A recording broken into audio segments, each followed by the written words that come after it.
Orient bell tiles studio से आप देख रहे हैं एबीपी न्यूज।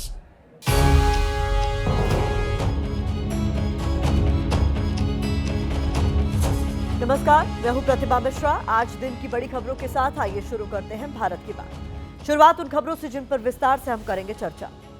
आज योगी सरकार ने दूसरे कार्यकाल का आखिरी बजट पेश किया।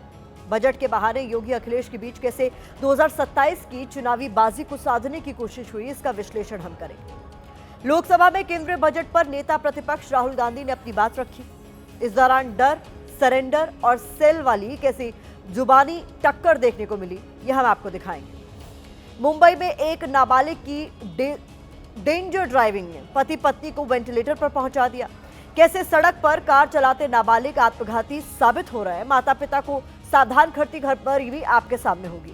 और हर दिन की तरह रात 8:30 बजे आप मेरे साथ देखेंगे स्पेशल रिपोर्ट सत्ता के लिए सियासी सच। आइए शुरुआत करते हैं और सबसे पहले बात अपनी कवर स्टोरी की। आज हमारी कवर स्टोरी का टाइटल डबल इंजन वर्सेस दो लड़के है। इसके तहत हम आपको दिन की दो बड़ी सियासी खबरें दिखाने जा रहे हैं। पहली खबर यूपी में सीएम योगी और समाजवादी पार्टी अध्यक्ष अखिलेश यादव के बीच हुई बजट फाइट वाली है। इस बजट फाइट में 2027 के चुनावी मुद्दों की लड़ाई का दूसरा एपिसोड रिलीज हुआ है। दूसरी खबर लोकसभा में राहुल गांधी वर्सेस मोदी सरकार के चैप्टर से जुड़ी है। नेता प्रतिपक्ष राहुल गांधी ने बजट पर लोकसभा में अपनी बात रखी। इस दौरान उन्होंने अमेरिका से ट्रेड डील को लेकर मोदी सरकार के खिलाफ कई गंभीर आरोप लगाए। बीजेपी ने भी आरोपों का जवाब दिया। पहले बात योगी अखिलेश के बीच हुए बजट संग्राम की करते हैं। योगी सरकार ने अपने दूसरे कार्यकाल का आखिरी बजट आज पेश कर दिया, क्योंकि 2027 में चुनाव से पहले ये योगी सरकार का आखिरी बजट था। ऐसे में विपक्षी दलों के साथ पूरे देश की निगाहें इस बजट पर टिकी थी। हालांकि हम बजट के आंकड़ों की तरफ नहीं जाएंगे, बल्कि बजट के बहाने 2027 के चुनावी रण को साधने वाली सियासत का विश्लेषण आपके लिए करेंगे। जैसे आज बजट के बाद योगी अखिलेश के बीच चुनावी मुद्दों का एक नया टकराव देखने को मिल रहा है। इस टकराव के केंद्र में महिला, युवा, किसान, बेरोजगारी और कानून व्यवस्था जैसे मुद्दे शामिल हैं। हालांकि मंगलवार को 27 के चुनावी मुद्दों का जो टीजर रिलीज हुआ था, वो जाति और धर्म की सियासत के इर्द गिर्द था। गौर करने वाली बात यह है कि योगी 2.0 के आखिरी बजट से महिला युवा वर्ग को मैसेज देने की कोशिश की गई है। दूसरी तरफ अखिलेश यादव ने बीजेपी सरकार की कोशिशों को कमजोर करने के लिए जुबानी प्रहार किया है।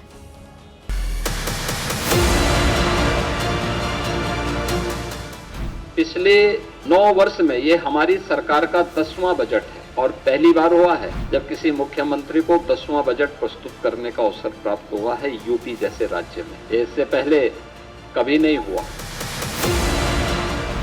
जब मुंह खोला तो बुरा बोला कि ये आखिरी बजट जरूर था इनका, लेकिन ये विदाई का बजट।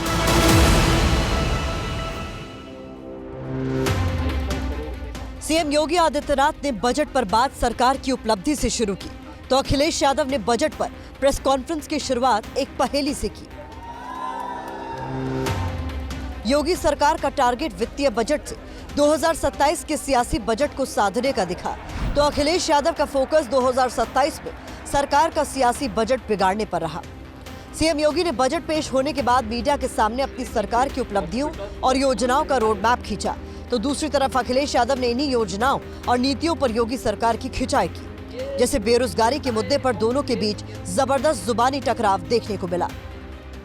उत्तर प्रदेश में अब अनएम्प्लॉयमेंट जो रेट है, इसको हम 2.24% तक के नीचे लेके आने में सफल हुए हैं। युवाओं के प्रति समर्पित भाव के साथ जो भी ग्रोथ हो, वह उनके एम्प्लॉयमेंट को लेकर के भी हो। बेरोजगारी को लेकर के कोई क्लियर स्ट्रेटेजी नहीं है, कोई क्लियर रोड मैप नहीं है, कोई क्लियर विजन नहीं है। जो लगातार नौजवान हताश हो रहा है, निराश हो रहा है, जिसके सामने कोई रास्ता नहीं दिखाई दे रहा है, उस नौजवान को बेरोजगारी से कैसे बाहर निकालें। योगी सरकार ने अपने बजट पे खासतौर पर युवाओं, महिलाओं और किसानों पर फोकस किया, क्योंकि 2027 की चुनावी बाजी जीतने के लिए ये वर्ग निर्णायक साबित हो सकता है। यही वजह है कि समाजवादी पार्टी समेत यूपी में विपक्ष भी इसी वर्ग पर विशेष फोकस कर रहा है। योगी सरकार ने बजट को किसानों के लिए हितकारी बताया, तो अखिलेश यादव ने अमेरिका से हुई ट्रेड डील का हवाला देकर किसानों की हालत पर बीजेपी सरकार को घेरा। इसमें उत्तर प्रदेश में इस बार हम लोगों ने बजट में 2 लाख मीट्रिक टन अतिरिक्त खाद्यान्न भंडारण की क्षमता विकसित करने का टारगेट भी तय किया है। गन्ना के साथ ही तिलहनी और दलहनी अंतः फसली खेती, यानी अब तक होता क्या, हम एक फसल लेते थे, इसके साथ भी उस दलहनी और तिलहनी फसलों को बोया जा सकता है। सवाल ये कि आपने गन्ने का रेट कितना बढ़ाया 9 साल में, 10 साल में। अब तो आखिरी बजट भी आपका चला गया आपके हाथ से। और फिर जो डील में ढील दी गई है, उसके बाद हमारे किसानों पे कितना बड़ा संकट आने वाला है, उसकी तैयारी क्या की उत्तर प्रदेश की सरकार ने। योगी सरकार प्रदेश की कानून व्यवस्था को अपनी सबसे बड़ी उपलब्धि बताती रही है। बजट पर बोलते हुए सीएम योगी ने एक बार फिर प्रदेश में सुरक्षा की गारंटी का हवाला दिया। दूसरी तरफ अखिलेश यादव ने सूबे की कानून व्यवस्था के मोर्चे पर भी योगी सरकार को घेरने की कोशिश की। यानी rule of law real growth की गारंटी है, सुरक्षा है, स्मार्ट पुलिसिंग है और त्वरित न्याय व्यवस्था। यह नागरिकों को भी और निवेशकों को भी, दोनों को सुरक्षित और एक भरोसेमंद वातावरण देने में एक बड़ी भूमिका का निर्वहन करता है। इधर हथेली गरम, उधर पुलिस नरम। जब एफआईआर ही दर्ज होगी तो आंकड़े अपने आप नीचे आ जाएंगे। बड़े पैमाने पर एफआईआर न दर्ज करने की शिकायतें। पहले पुलिस तथा अपराधी 2 टीम होते थे, लेकिन भाजपा के महाभ्रष्टाचार की वजह से पुलिस और अपराधी एक ही टीम में आ गए हैं और भाजपा इस टीम की कैप्टन है आजकल। बजट के बाद मीडिया के सामने संबोधन में दोनों नेता अपने अपने तरीके से 27 के सियासी हित साधते दिखे। इस दौरान एक बार फिर बात कयामत की आ गई। मंगलवार को सीएम योगी ने कयामत वाला जो बयान दिया, बुधवार को योगी सरकार के बजट पर बोलते बोलते अखिलेश ने फिर उस पर एक बार तंज कर दिया। जो कयामत के दिन आने का सपना देख रहे हैं, ऐसे ही सड़गल जाएंगे, कभी वो दिन आने वाला नहीं है। ये जो कयामत शब्द खराब किया है हमारे मुख्यमंत्री ने, उसी पर गाना आधारित आपको सुना के हम जा रहे हैं।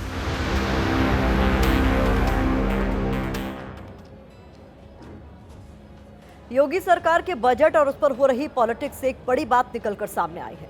वो ये कि 2027 के चुनावी एजेंडे में युवा, महिला और किसान पर ही सबसे ज्यादा फोकस रहने वाला है, क्योंकि ये वो वर्ग है जो कई बार जाति धर्म से ऊपर उठकर वोट करता है। अब इन वर्गों को लेकर योगी और अखिलेश के बीच खींचतान क्यों चल रही है, वो भी समझ लीजिए। महाराष्ट्र से लेकर बिहार और बीएमसी के चुनाव तक बीजेपी के खाते में महिलाओं का अच्छा खासा वोट गया है। वहीं 2027 की यूपी चुनाव में अखिलेश यादव की कोशिश महिला वोटों को अपने पाले में लाने की है। लोकनीति सीएसडीएस के सर्वे के मुताबिक 2022 के यूपी चुनाव में बीजेपी गठबंधन को महिलाओं का 46% वोट मिला, जबकि समाजवादी पार्टी गठबंधन के खाते में 33% वोट गया। अब अखिलेश यादव की कोशिश इसी वोट ग्राफ को और ज्यादा ऊपर ले जाने की है। युवाओं पर सत्ता पक्ष और विपक्ष दोनों का विशेष फोकस है, क्योंकि युवाओं का दोनों खेमों को अच्छा खासा वोट मिलता रहा है। अब सीएम योगी नौकरियों और रोजगार के नाम पर इस वर्ग को लुभाने की कोशिश कर रहे हैं, तो अखिलेश यादव युवाओं के बीच बेरोजगारी को मुद्दा बनाकर वोट हासिल करने की कोशिश में जुटे हैं। तीसरा, दोनों पक्षों के बीच किसानों का वोट हासिल करने के लिए भी सियासी कसरत चल रही है, क्योंकि 2022 के विधानसभा चुनाव में बीजेपी प्लस को किसानों का 43% वोट मिला, जबकि समाजवादी पार्टी प्लस के खाते में 39% वोट गया। यानी अन्नदाता का वर्ग भी ऐसा है जिसने दोनों ही पक्षों को निराश नहीं किया है।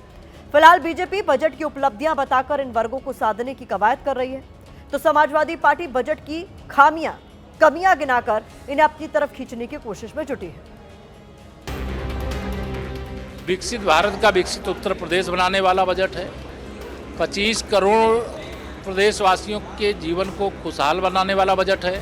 आने वाला वर्तमान समय भी यूपी का है, पूरे देश के अंदर आने वाला समय भी यूपी का है।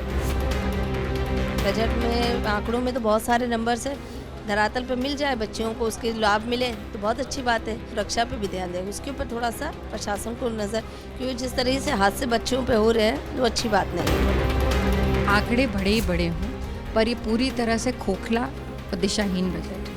कोई नई चीज़ नहीं है इस बजट में जो कि इस प्रदेश की जनता के भले के लिए हो। नौजवान, किसान, उद्योग सबके लिए ये सर्व समावेशी और सर्वस्पर्शी बजट होगा।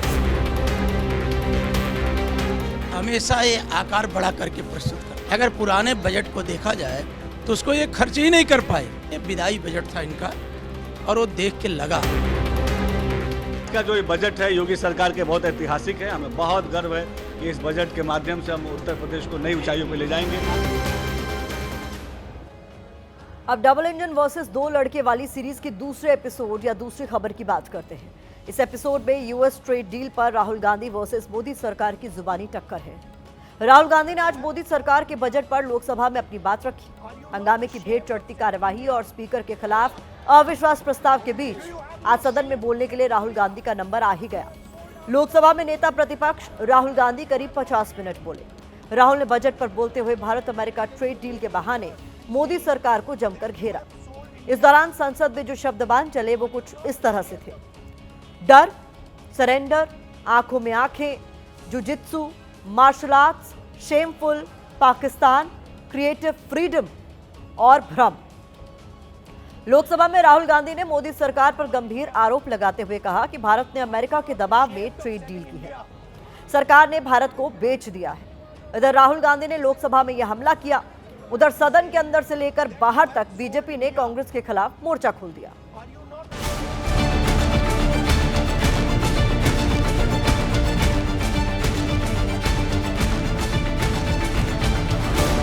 कल खबर आई कि राहुल गांधी को लोकसभा में बोलने का मौका मिलेगा और आज दोपहर ठीक 1:10 पर राहुल गांधी लोकसभा में बोलने लगे, जिसकी शुरुआत राहुल गांधी ने मार्शल आर्ट के बारे में बताते हुए की।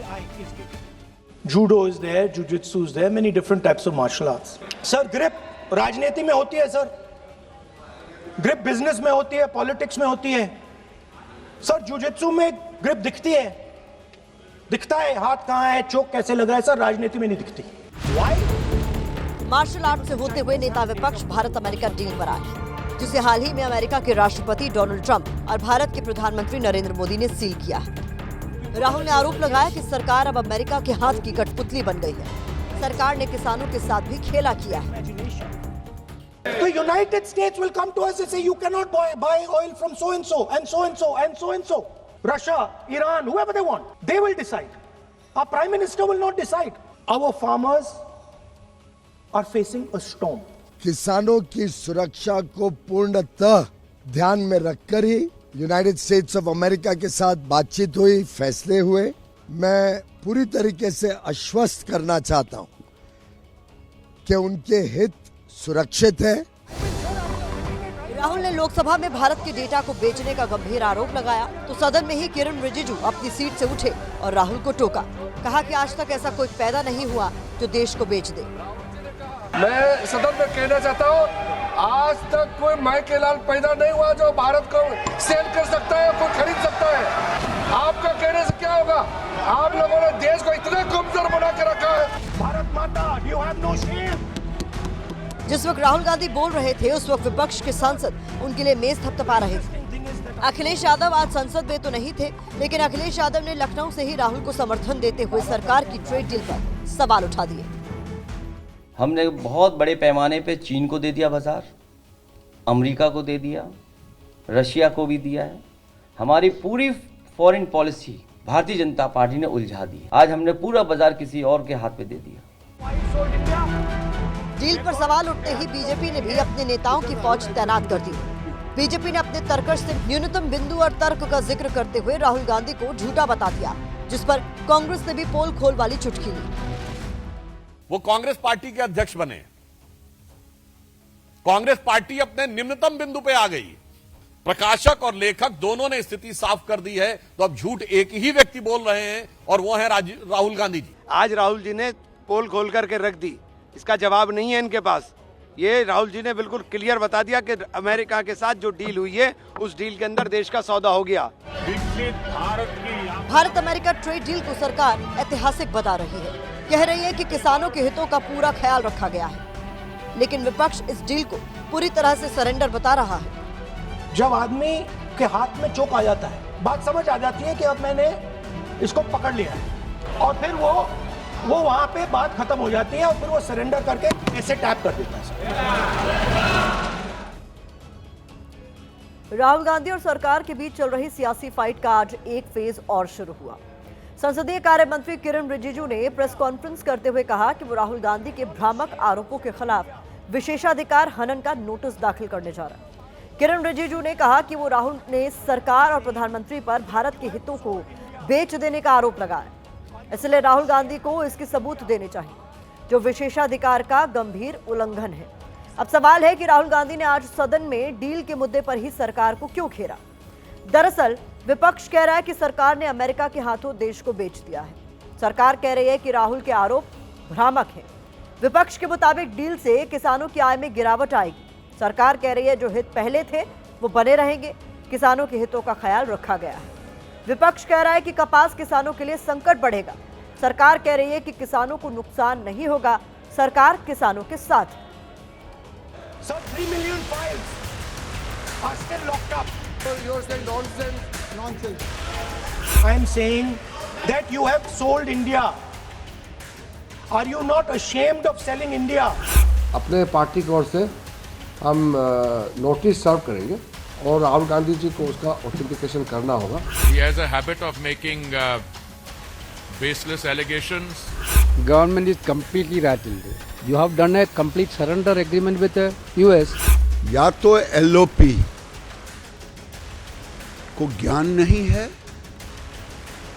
या झूठ बोलने का ठेका ले लिया। इसने ये एक पेपर लाया है, मैं अथेंटिक करता हूँ बोले तो ये अथेंटिक, ये बोलने से अथेंटिक नहीं होगा। यू शुड अंडरस्टैंड, इनको अथेंटिकेशन का अर्थ भी समझ नहीं है, रूल का भी अर्थ का समझ नहीं है। कई बार पॉलिटिक्स में भारी भरकम बयानबाजी के बीच हल्के फुल्के पल भी देखने को मिलते हैं। आज संसद के मकर द्वार पर ऐसी ही एक तस्वीर नजर आई। संसद परिसर में केंद्रीय मंत्री प्रहलाद जोशी मीडिया से बात कर रहे थे, तभी पीछे से राहुल गांधी आते दिखते हैं। इसके बाद राहुल गांधी ने प्रहलाद जोशी और अश्विनी वैष्णव को कहा कि आइए मिलकर मीडिया से बात करते हैं, लेकिन जोशी मना करते हुए आगे बढ़ जाते हैं। Come do it together. Come, let's stand together. Let's stand together. Let's do it together. Come do it together. Come, let's stand together. Let's stand together. आइए बढ़ते हैं आगे। हमारी तीसरी खबर आज हर उस माता पिता से जुड़ी है जो अपने नाबालिग बच्चों के हाथ में गाड़ी का स्टीयरिंग व्हील थमा देते हैं। मुंबई के विद्या विहार इलाके में नाबालिग ने स्कूटी सवार कपल को टक्कर मार दी। हादसा इतना भयानक था कि दोनों अस्पताल में जिंदगी की जंग लड़ रहे हैं। पति और पत्नी की अब तक 15 सर्जरी हो चुकी है, लेकिन अब तक दोनों की जिंदगी खतरे से बाहर नहीं आई। हैरानी इस बात की है कि नाबालिग अब भी आजाद घूम रहा है। जिस गाड़ी से नाबालिग ने 2 लोगों को टक्कर मारी है, उसी गाड़ी पर सवार होकर वो बड़े शान से रील बनाता है, लेकिन कभी भी उसके माता पिता ने उसे रोकने की कोशिश नहीं की। सवाल पुलिस की कार्यप्रणाली पर भी उठ रहे हैं, जिसने गिरफ्तारी करने के बजाय नाबालिग के पिता से पूछताछ कर अपनी जिम्मेदारी पूरी कर ली।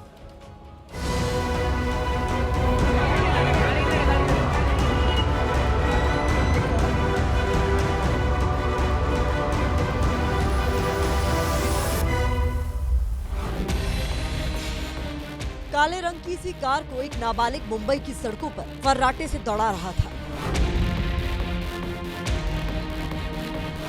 इसी कार पर चढ़कर वो अपने दोस्तों के साथ रील बनाता था, लेकिन आज इसी नाबालिग और इसी काले रंग की कार की वजह से 33 साल के ध्रुमिल प्रेमजी पटेल और उनकी पत्नी मीनल पटेल जिंदगी और मौत के बीच की जंग लड़ रहे हैं। कार की हालत को देखकर समझा जा सकता है कि हादसा कितना भयावह रहा होगा। कार के परखच्चे उड़ गए हैं। वहीं पर ध्रुमिल और मीनल की स्कूटी भी पड़ी है जो चकनाचूर हो चुकी है। दरअसल मुंबई के विद्या विहार इलाके में ध्रुमिल और मीनल अपनी स्कूटी से घर लौट रहे थे, तभी तानसा पाइपलाइन रोड पर सोमैया कॉलेज के पास तेज रफ्तार एसयूवी ने दोनों को जोरदार टक्कर मारी, जिससे ध्रुमिल और मीनल को गंभीर चोट आई। दोनों को पहले राजावाड़ी अस्पताल ले जाया गया, जिसके बाद उन्हें घाटकोपर के एक प्राइवेट हॉस्पिटल में शिफ्ट किया गया, जहां दोनों का इलाज चल रहा है। मेरे पापा उसको देखने भी नहीं जा रहे, मतलब मैं मेरी बेटी को किस तरीके से देखूं जो कंडीशन में वो है राइट नाउ। वो हमारे पास बार बार पूछ रही थी ध्रुमिल कैसा है, ध्रुमिल कैसा है। हम कैसे उसको बोले कि ध्रुमिल की तबीयत खराब है। उसको कुछ भी आइडिया नहीं है झूमिल के बारे में। हमने बोला जैसे टेको फ्रैक्चर्स हुए वैसे उसको भी फ्रैक्चर्स हुए, दोनों क्रिटिकल स्टेज पर, थोड़े दिन में तुम ठीक हो जाओगे। मेरे को भी मेरे फ्रेंड के थ्रू कॉल आया था, तो मैं जल्दी हॉस्पिटल पहुंच गया हुआ। वो तिलक नगर में ये रहता है, तिलक नगर में रैश ड्राइविंग 3-4 बार उसने पुलिस का मतलब कंप्लेंट हुआ था उसके ऊपर, लेकिन कुछ कार्रवाई नहीं किया था वो टाइम पे। अभी इसके लिए ये रिजल्ट अभी देख सकते हो आप। बताया जा रहा है कि घायल पति और पत्नी की हालत बेहद गंभीर है। पति और पत्नी की अब तक 15 सर्जरी हो चुकी है। ध्रुमिल पटेल फिलहाल वेंटिलेटर सपोर्ट पर है, उनकी हालत स्थिर बनी हुई है। ये लड़के की कार का स्पीड 100+ रहेगा, जो भी XYZ रहे। उसने ये दोनों को रॉन्ग लेन में, इसके पास से कंट्रोल नहीं हुई गाड़ी, ये रॉन्ग लेन में आया और उसने दोनों को उड़ा दिया। दोनों बहुत ज्यादा क्रिटिकल कंडीशन में हॉस्पिटल पहुंचे हैं। ध्रुमिल और मीनल के साथ ये कोई हादसा नहीं हुआ है, बल्कि एक नाबालिग ने उन्हें जान से मारने की कोशिश की है, क्योंकि आरोपी के पास न तो लाइसेंस है और न उसके माता पिता ने उसे गाड़ी चलाने से रोका। पहले भी ये बिगड़ैल नाबालिग अपनी इसी SUV से स्टंटबाजी करता था। इंस्टाग्राम पर इस नाबालिग के ऐसे कई वीडियो हैं जिसमें वो कभी कार से तो कभी स्कूटी से स्टंटबाजी करता दिख रहा है। सवाल तो ये भी है कि जब नाबालिग आरोपी के पास लाइसेंस नहीं है तो वो गाड़ी को लेकर सड़क पर कैसे निकला? आखिर कैसे इस नाबालिग के माता पिता ने उसे गाड़ी का स्टीयरिंग थमा दिया? आरोपी नाबालिग है, इसलिए पुलिस ने न तो उसकी गिरफ्तारी की है न उस पर कोई कार्रवाई। इस मामले में पुलिस ने आरोपी के पिता से पूछताछ जरूर की है, लेकिन ध्रुमिल के दोस्त और रिश्तेदार इससे संतुष्ट नहीं है। कल उसकी सुनवाई हुई और उसको 12th के बोर्ड्स है, तो उसको कस्टडी बेल दी गई है क्योंकि उसकी एग्जाम्स है 26 तारीख तक। हमारी एक ही मांग है कि if he has done a mistake as an adult, trial him as an adult. Just because he is a 17-year-old, don't let him go. This is not his first mistake, but let's ensure this is his last mistake.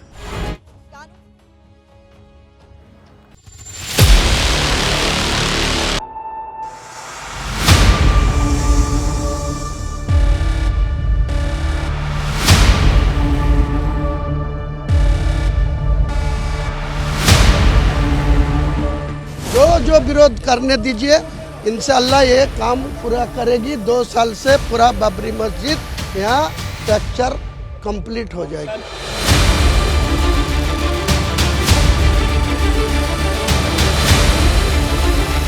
कयामत का दिन तो कभी आना ही नहीं है और इसलिए बाबरी ढांचे का पुनर्निर्माण कभी होना ही नहीं है।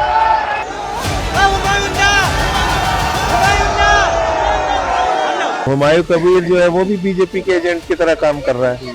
बंगाल के चुनाव का माहौल बिगाड़ने के लिए भारतीय जनता पार्टी ने कई भारतीय जनता पार्टी खड़ी कर दी है। वो आदमी ये भारतीय जनता पार्टी का ही एक मोहरा है। वहाँ की जनता को गुमराह करने के लिए उन्होंने वहाँ नारा दिया है कि हम बाबरी मस्जिद बनाएंगे। जो बाबरी मस्जिद बन रहा है ना, इसके लिए हम लोग बहुत उत्साही है, बहुत खुशी का बात है ना। ये बाबरी मस्जिद আমাদের হচ্ছে, আমাদের কলিজা থেকে যেটা ছিনিয়ে নেওয়া হয়েছে সেটাকেই আমরা আবার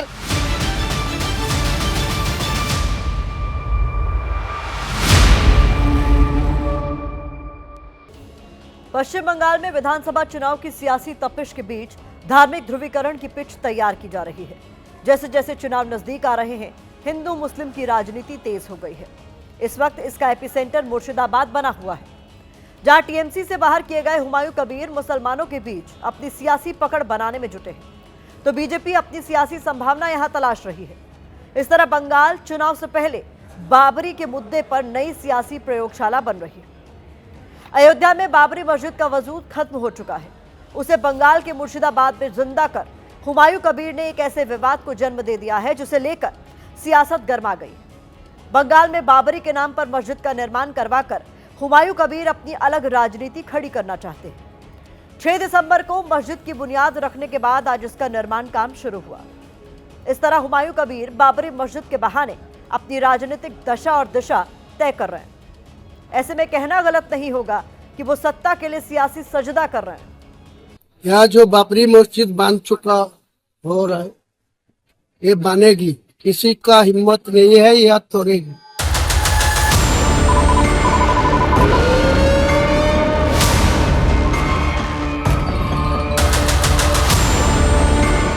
এই জায়গাটা যে বাবরি মসজিদ যেটা শিলান্যাস হতে চলেছে এবং বাংলার মানুষ খুশি আছে আমার মনে হয়। जो बाबरी मस्जिद बन रहा है ना, इसके लिए हम लोग बहुत उत्साही है। दूर दूर से लोग आ रहे हैं, यूपी, बिहार, दिल्ली, झारखंड, वो पूरा ऑल इंडिया से आदमी आ रहा है देखने के लिए। तो हुमायूं कबीर ने जो कहा था वो कर दिया। 6 दिसंबर 2025 को मुर्शिदाबाद के बेलडांगा में नई बाबरी मस्जिद की नींव रखी और आज 2 महीने 4 दिन बाद अपनी मौजूदगी में नई बाबरी मस्जिद के निर्माण का काम शुरू करवा दिया।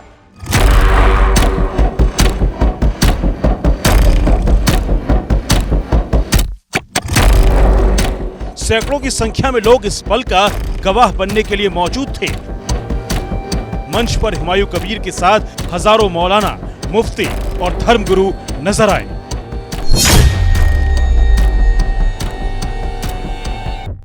दिसंबर को बाबरी की नींव रखने के बाद हुमायूं कबीर ने दावा किया था कि मुर्शिदाबाद के बेलडांगा में बाबरी मस्जिद निर्माण करेगा।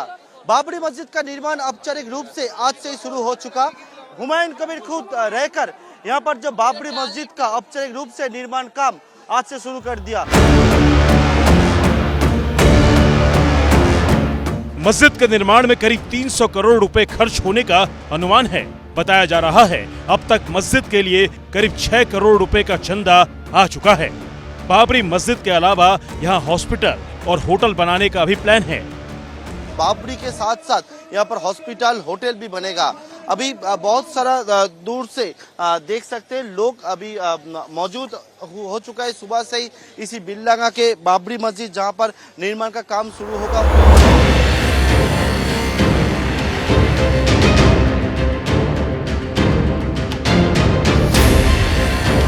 हुमायूं कबीर दावा कर रहे हैं अगले 2 साल में नई बाबरी मस्जिद बनकर खड़ी हो जाएगी। जो विरोध करने दीजिए, इंशाल्लाह ये काम पूरा करेगी। 2 साल से पूरा बाबरी मस्जिद यहाँ स्ट्रक्चर कंप्लीट हो जाएगी। लेकिन सवाल ये है, हुमायूं कबीर बाबरी नाम से ही मस्जिद क्यों बना रहे हैं?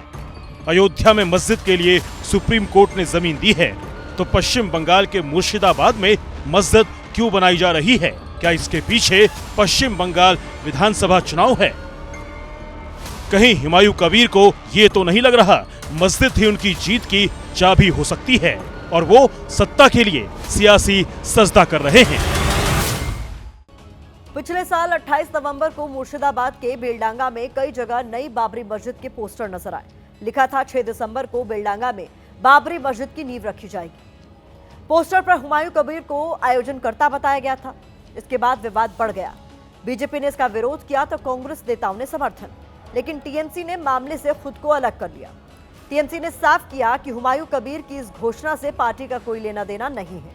एक और पार्टी के नेता ने कहा कि हुमायूं कबीर ने यह विवाद इसलिए खड़ा किया ताकि उन्हें रेटनगर सीट से विधानसभा चुनाव में टिकट मिल सके। मामला बढ़ता देख टीएमसी ने हुमायूं कबीर को सस्पेंड कर दिया। पश्चिम बंगाल में इसी साल चुनाव है। नई बाबरी मस्जिद बंगाल के मुर्शिदाबाद में बन रही है, लेकिन इसकी सियासी तपिश उत्तर प्रदेश तक महसूस की जा रही है।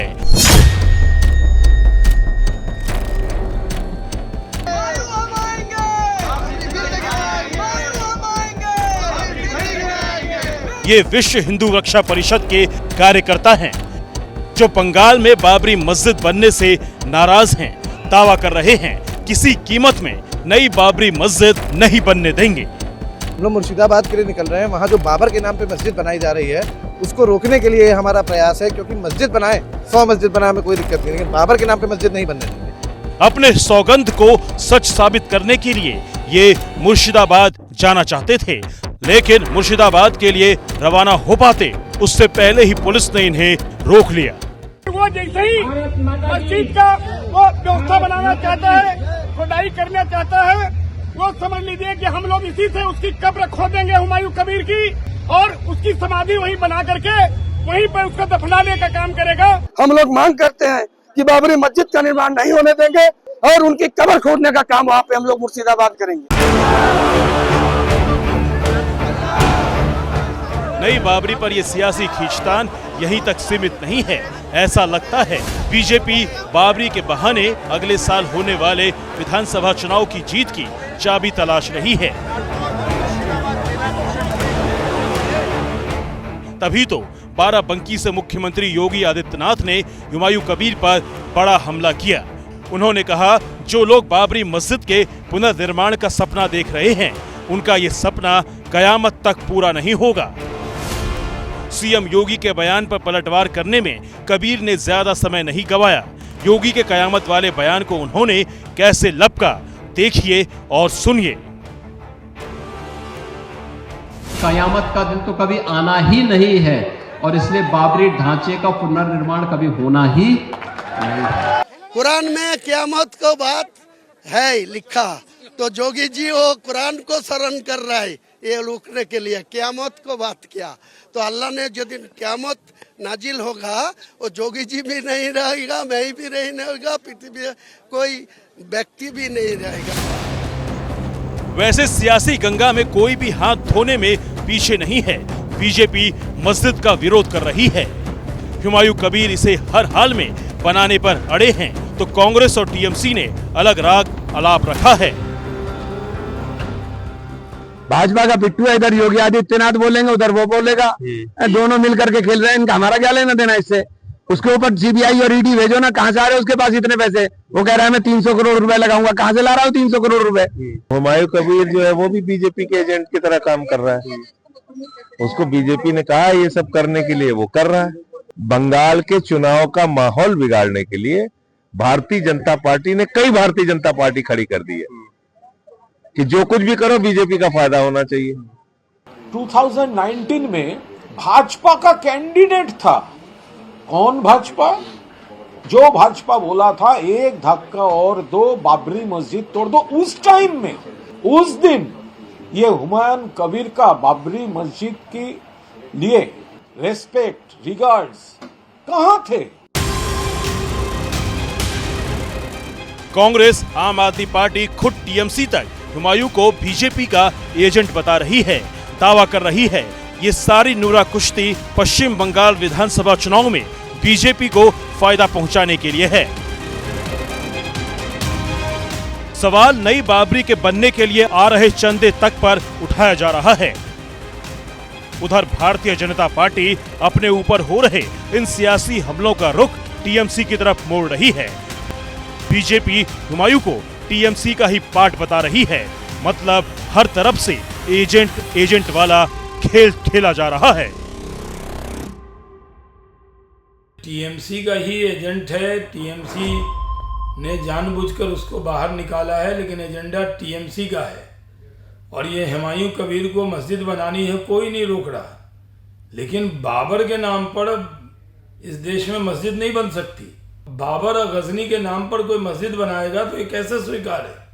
ये सारी जो बातें और ये आवाज़ जो उठ रही है, इससे पता चल रहा है भाजपा की सरकार बन रही है। और इस तरह के सारे ये प्रयोग जो किए जा रहे हैं, ये उनको हार का डर है, उसका प्रयोग हो रहा है। मस्जिद तैयार भारत के संविधान में है, कोई भी आदमी मस्जिद तैयार कर सकता है, कोई मुसलमान। लेकिन बाबरी मस्जिद बना नाम देने के बाद हम लोग बाबरी मस्जिद तोड़ेंगे, ये निश्चित है।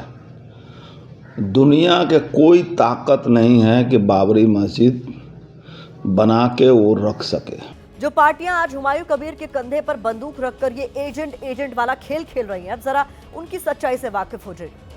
हुमायूं कबीर ने 2011 में कांग्रेस की टिकट पर रेजी नगर विधानसभा सीट से पहला चुनाव जीता, लेकिन इसके अगले ही साल यानी 2012 में आंतरिक विवाद के चलते हुमायूं कबीर ने कांग्रेस का दामन छोड़ दिया। 2013 में टीएमसी में शामिल हो गए, पर 2015 में पार्टी विरोधी गतिविधियों के आरोप में उन्हें 6 साल के लिए निकाल दिया गया। 2018 में वो बीजेपी में शामिल हो गए और 2021 में निष्कासन की समय सीमा खत्म होने के बाद वापस टीएमसी में लौट गए थे।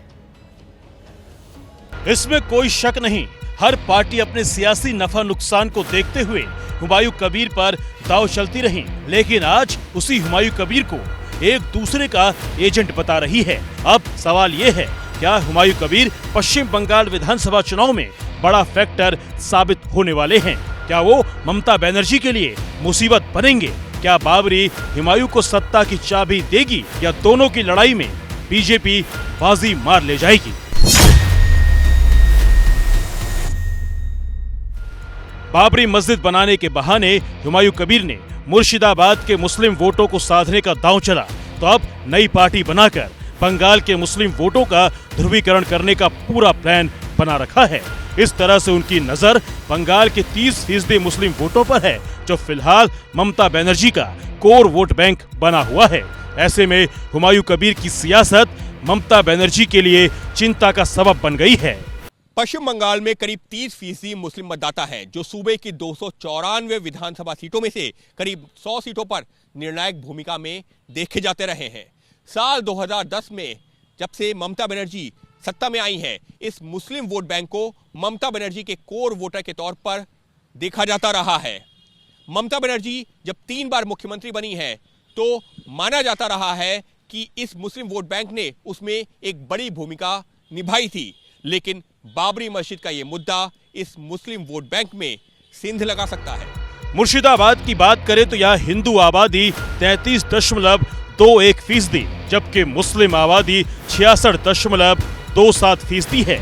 यहाँ की 22 में से केवल 2 सीट पर बीजेपी का कब्जा है, जबकि बाकी 20 सीट पर टीएमसी का। ऐसे में सवाल उठ रहा है, क्या हुमायूं का बाबरी और पार्टी वाला कदम ममता बनर्जी के लिए मुश्किलें बढ़ा सकता है? बाबरी मस्जिद तो बननी होती तो फिर जहाँ राम मंदिर बनाए वहाँ बनती तो समझ में आता, उससे कुछ और फर्क पड़ता।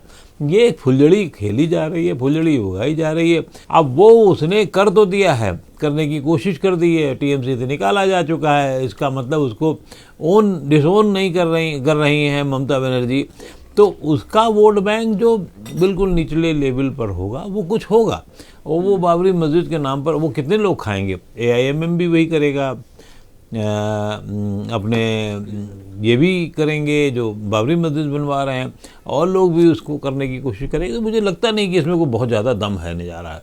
पश्चिम बंगाल में पहचान की राजनीति चुनावी गणित में अहम रोल अदा करती है। बंगाल में 2019 के लोकसभा चुनाव में या फिर 2021 के विधानसभा चुनाव में बीजेपी हिंदुत्व के मुद्दे पर अच्छा प्रदर्शन किया था। 2014 में कांग्रेस और 2019 में वाम दलों के गिरते प्रदर्शन के बाद बंगाल में भाजपा मुख्य विपक्षी दल के रूप में उभरी।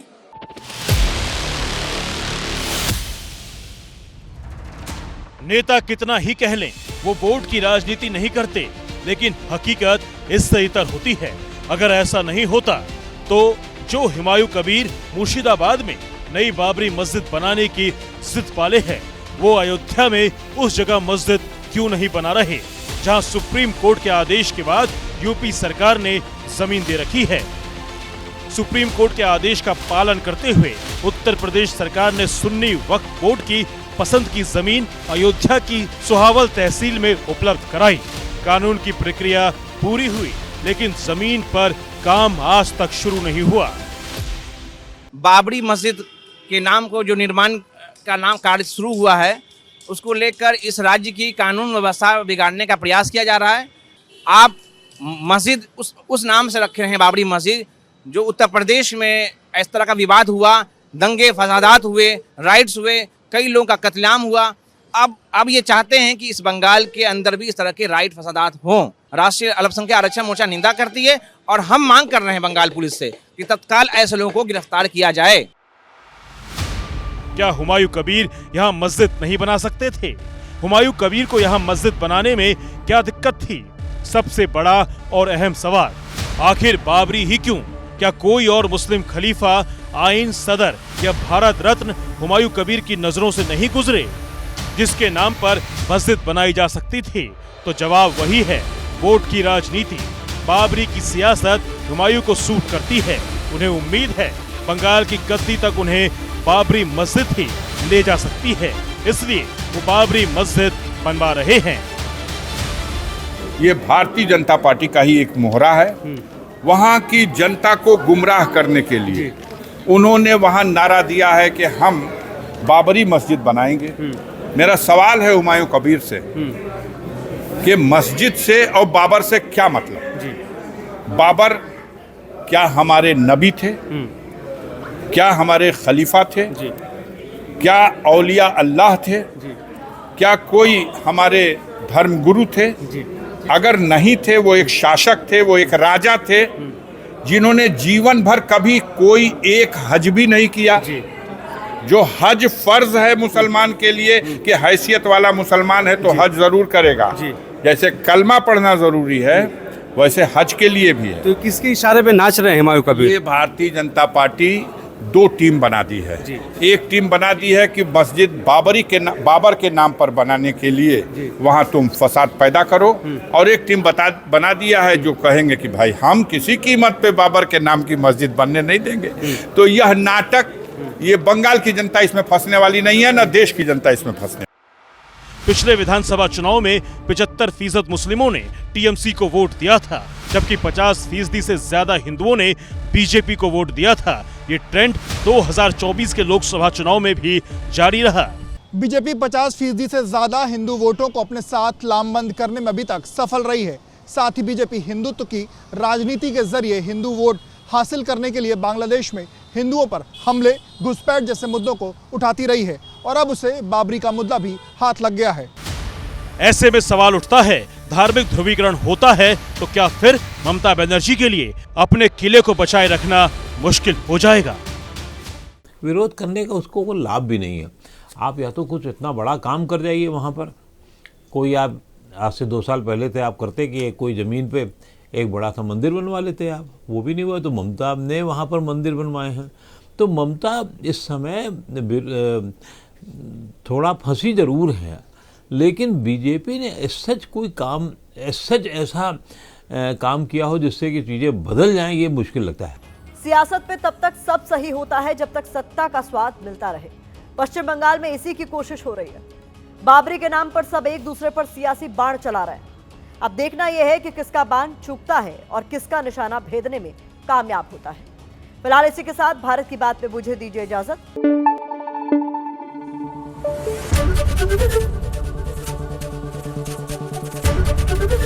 एबीपी न्यूज आपको रखे आगे।